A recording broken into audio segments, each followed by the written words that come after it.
여러분 안녕하십니까? 광주 MBC 뉴스데스크입니다. 한평에 이어 광주에서도 오미크론 감염자가 나온 가운데 확진자들의 연결고리가 역학조사에서 확인됐습니다. 남구의 한 호프집에서 한평 확진자와 광주 확진자가 동일한 시간대에 머물렀던 것으로 밝혀졌습니다. 보도에 송정근 기자입니다. 광주 오미크론 확진자 A씨의 감염 경로가 밝혀졌습니다. 지난 11일 남구의 한 호프집에서 한평 오미크론 확진자와 동일 시간대에 머물렀던 것으로 확인됐습니다. A씨는 이후 자신의 직장인 동구 소재 공공기관에 출근을 이어왔고 14일에는 직장 동료들과 봉선동의 한 식당에서 회식도 가졌습니다. 직장과 식당을 포함해 모두 9명의 확진자가 발생했습니다. 여기에 역학적 연관성이 있는 확진자도 13명으로까지 늘어났습니다. 역학조사 결과 전남에서 확진자가 처음 발생한 12일 이전부터 광주에서도 이미 오미크론 확진자가 활동하고 있었던 것으로 나타나 오미크론 감염자는 더 많을 가능성이 큽니다. 실제로 최근 남구를 중심으로 확진자가 잇따르고 있는 점도 이를 방증하고 있습니다. 단계적 일상 회복 이후 가장 어려운 시기를 지나고 있습니다. 잠시 중단된 우리의 소중한 일상 회복 과정을 되찾을 수 있도록 마스크 착용과 손 씻기, 잦은 환기, 산밀 환경 개선 등 오미크론뿐만 아니라 12월 들어 코로나19 확산세가 더 커지고 있습니다. 21일 확진자가 역대 두 번째로 많은 106명이 나왔고 12월 확진자도 21일 기준으로 1000명이 넘게 발생해 역대 가장 많은 월별 확진자가 나오고 있습니다. 최근 일주일 사이에도 하루 평균 58명의 확진자가 발생하는 등 확산세가 가파르게 커지고 있습니다. 특히 26명의 확진자가 나온 북구 소재 요양병원의 경우 확진자 가운데 15명이 백신 2차 접종을 완료했고 이 가운데 7명은 3차 부스터샷을 맞은 지 2주일이 지난 것으로 확인돼 바이러스 전파력이 센 것으로 나타나고 있습니다. 방역당국은 환기를 하지 않은 겨울철 특징 때문에 바이러스가 더 확산하고 있는 것으로 보고 잦은 환기와 개인 위생수칙 준수를 철저히 해줄 것을 당부했습니다. MBC 뉴스 송정근입니다. 5.18 민주화 운동을 악의적으로 왜곡하고 거짓 정보를 퍼뜨린 11명에 대해 경찰이 처음으로 특별법을 적용해 검찰에 송치하기로 했습니다. 5.18 역사 왜곡 특별법 시행 이후 11개월 만의 결과로 첫 처벌 대상자가 나올지 주목됩니다. 우종훈 기자가 취재했습니다. 5.18 광주 민주화 운동은 폭동이다. 5.18 광주 민주화 운동은 북한군의 소행이다. 유튜브나 SNS로 5.18을 불순한 의도로 왜곡 폄훼했던 이들 가운데 첫 처벌 대상자가 나올 전망입니다. 5.18 역사 왜곡 처벌법 통과 이후 혐의가 인정되는 22건의 사건을 수사했던 경찰은 20대 후반에서 40대 후반의 피의자 11명을 검찰에 송치하기로 했습니다. 지난 1월 특별법이 통과된 지 11개월 만이고 광주시가 인터넷 게시물 26건을 수사 의뢰한 지 6개월여 만입니다. 첫사례이기 때문에 이번에 경찰청이 철저하게 그리고 또 다각도의 수사를 좀 하는 게 좋을 것 같고요. 다시는 이런 역사 왜곡이나 이런 일들이 특히 젊은 층에서 발생하지 않도록 사법당국에서 조치하는 게 필요하다. 검찰에 송치된 사건은 의견을 표시한 것이 아닌 피의자가 특정되는 허위 사실들로 학문 연구 목적이거나 신문 만평 등은 비난의 소지가 있는 것과 별개로 처벌 대상이 되기는 어렵다는 판단에 수사 의뢰 대상에서 제외됐습니다. 검찰 조사 이후 재판에 넘겨져 유죄 판결이 나올 경우 피의자들은 5년 이하의 징역이나 5천만 원 이하의 벌금형에 처해집니다. 5.18 단체는 이를 계기로 역사 왜곡의 장이었던 유튜브나 SNS가 자정 능력을 가질 것으로 기대했습니다. 5.18은 왜곡 폄훼 이게 얼마나 해악인지에 대해서 평소에 자각이 없는 분들이 이걸 계기로 해서 각성하는 계기가 될 걸로 보이고요. 41년이 지난 5.18 광주 민주화 운동에 대한 악의적인 왜곡과 폄훼가 특별법을 계기로 사라질 수 있을지 주목됩니다. MBC 뉴스 우종훈입니다. 쌀 초과 생산량의 선제적 시장 격리를 요구하는 목소리가 커지고 있습니다. 민주당 신정훈 의원은 올해 쌀 27만 톤 초과 생산의 영향으로 2달 사이 쌀값이 10%가량 하락했다며 선제적 격리로 쌀값 21만 원 기조를 지켜야 한다고 밝혔습니다.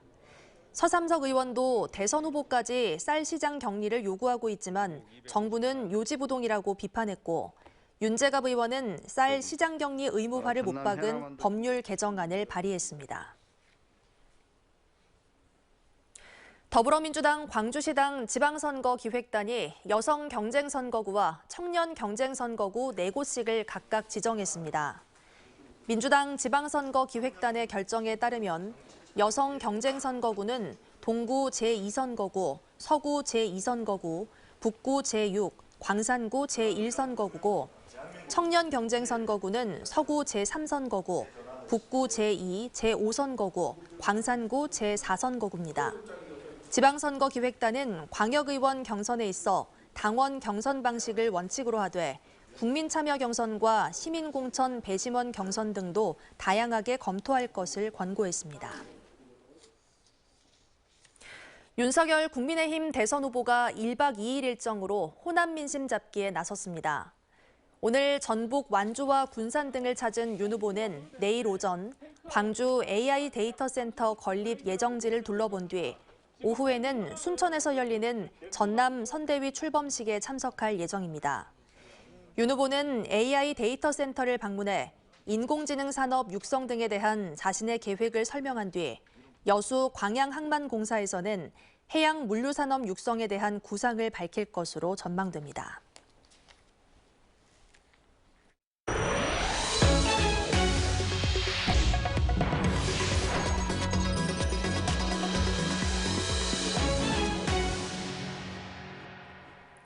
고속버스와 시외버스가 이용하는 버스터미널 대부분이 승객 감소로 도산 위기에 처했습니다. 문을 닫는 곳도 속출하고 있는데요. 특히 농어촌 지역은 사정이 더 심각합니다. 보도에 문현철 기자입니다. 평일 오전 버스터미널 대합실 안이 썰렁합니다. 고속버스나 시외버스를 이용하는 승객 수가 최근 수년 새 반토막 났습니다. 과거에는 한 600명? 아무튼 많이 갈 때는 1000명도 가까이 갔거든요. 근데 지금은 200명도 안 가고. 버스터미널의 쇠락은 오래전부터 예고된 상태. 특히 인구 감소와 지역 소멸 위기에 처한 농어촌 지역 터미널들은 줄 폐업으로 이어지고 있습니다. 자가용 문화 확산과 고속철도 연결, 여기에 코로나19 사태까지 겹치면서 버스터미널이 설 곳을 잃고 있습니다. 터미널 운영업체는 매표 수수료 수입이 급감하고 상가 임대 수익마저 쪼그라들면서 더 이상 버틸 수 없다고 하소연합니다. 법으로 시설비는 지원받게 되었는데 재정적인 지원을 전혀 못 받고 있어요. 그렇기 때문에 경영난이 아주 어렵다고 말씀드릴 수 있습니다. 폐업한 일부 터미널은 지자체가 나서 운영하고 있으나 근본적인 해결 대책은 아니라는 지적입니다. 터미널 두 곳을 직접 운영하는 영암구는 매달 수천만 원의 적자를 떠안으면서 큰 재정 부담이 되고 있습니다. 폐업 등 사정으로 지자체가 직접 운영하는 터미널은 전남에서만 6곳, 이 밖에도 폐업을 예고한 터미널도 상당수 있습니다. 그 피해는 터미널을 주로 이용하는 농어촌 주민들, 특히 노약자들에 돌아갈 수밖에 없습니다. 지자체에만 책임을 떠넘기지 말고 정부가 직접 나서 지원 대책을 세워야 한다는 목소리가 높아지고 있습니다. MBC 뉴스 문현철입니다.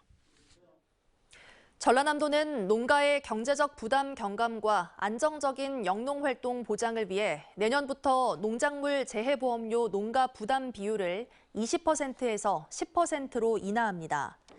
올해 도내 농가의 자부담금이 총 286억 원인 점을 감안하면 내년에는 절반인 143억 원만 납부하면 돼 농가 부담이 크게 줄어들 전망입니다. 올해 전남도 농작물 재해보험 가입 면적은 11월 말 기준 13만 9,573헥타르로 가입 대상 면적 대비 62%의 가입률을 기록했습니다. 광주 글로벌모터스가 캐스퍼의 올해 목표 생산량을 무난하게 달성할 것으로 보입니다. 광주 글로벌모터스는 지난 16일 10,000대 생산을 달성한 데 이어 연말까지 목표치인 12,000대를 생산할 것으로 예상한다고 밝혔습니다. 또 차량 품질과 임직원들의 노사 상생 실천이 이 같은 성과를 거둘 수 있었던 비결이라고 자평했습니다. 광주 MBC 앱 고발 보도들이 광주 전남 기자협회 올해의 기자상을 수상했습니다.